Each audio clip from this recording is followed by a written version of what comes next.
Imagine plunging into pitch-black water, squeezing through underwater tunnels barely wider than your body, with nothing but a thin guideline connecting you to safety.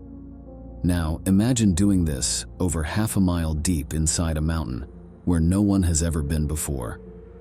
For Martin Farr and Roger Solari, two young cave divers pushing the limits of exploration, this was the ultimate thrill. But on June 15, 1974, their quest for discovery in the Ogof Ffynnon Ddu cave system would lead to a heart-stopping decision that would haunt one of them for the rest of his life. Welcome to On the Edge. Martin Farr and Roger Solari were the kind of cave explorers who lived for the thrill of discovery. At just 23 and 26, they'd already spent years honing their skills in the UK's most challenging cave systems. In 1974, they set their sights on the Ogof Ffynnon Ddu cave in South Wales, hoping to push beyond what other explorers had mapped. The cave was a beast, with twisting passages and water-filled tunnels called sumps. These sumps were no joke. You needed full scuba gear to get through them. Martin and Roger knew the risks, but the promise of uncharted territory was too tempting to resist. Their first attempt came in May. Roger was sidelined with a bum knee, so Martin went solo. It was a grueling journey, hauling diving gear through tight squeezes and boulder-choked passages. After nearly a mile of tough going, Martin reached the first of 3 known sumps. The first 2 sumps were relatively short dives, but the third was a different story. Martin swam 850 feet through the underwater tunnel before emerging in a new air chamber. He was thrilled, but knew he didn't have enough air to explore further. He'd have to come back with Roger and more gear. When June 15th rolled around, the duo was ready for their big push. They lugged 3 air tanks each through the cave's twisting maze. After diving through the first 2 sumps, they swapped to fresh tanks for the long third sump. Emerging on the other side, they felt that electric buzz of exploration as they hiked another 1,800 feet to the uncharted 4th sump. But as they prepped their gear, a strange mood settled over them. The excitement was still there, but now it was tinged with an unshakable sense of dread. They were so far from safety, with only their equipment and skills standing between them and disaster. Still, they pushed those feelings aside and slipped into the murky water. Roger took the lead, unwinding 400 feet of guideline as they swam. Martin followed with another 1,000 feet of line, ready to take over when Roger's ran out. They knew Roger would likely turn back first since his tanks were smaller, but they each had to make their own safety calls. At the 400-foot mark, Roger's line ran out. Martin could see his buddy was struggling with sinus pain, but Roger wasn't about to let that stop him. As Martin started laying his line, he made a fateful decision.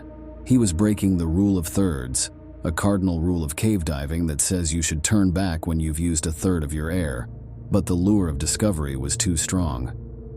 Martin pushed on another 100 feet before hitting a gravel wall. Thinking he might be near the end of the sump, he followed the wall up, hoping to find an air pocket.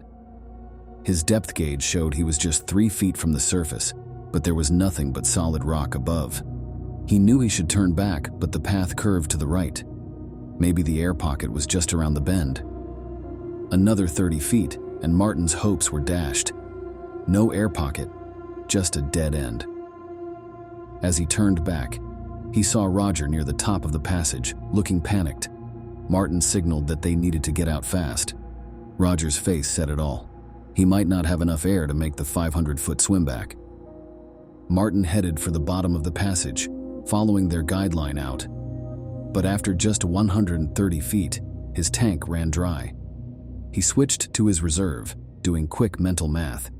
He'd barely have enough to make it through this sump and the next.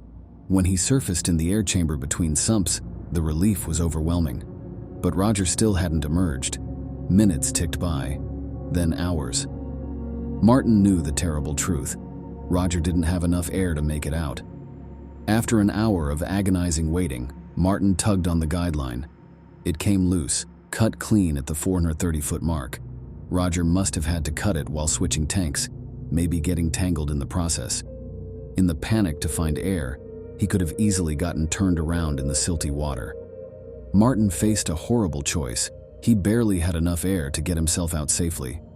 There was no way he could search for Roger without putting his own life at risk.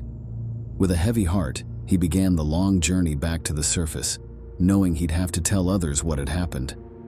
In the years that followed, Martin never broke the rule of thirds again. He continued diving, but the memory of that day haunted him. Despite extensive searches, Roger's body remained lost in the depths of Sump 4 for over a decade.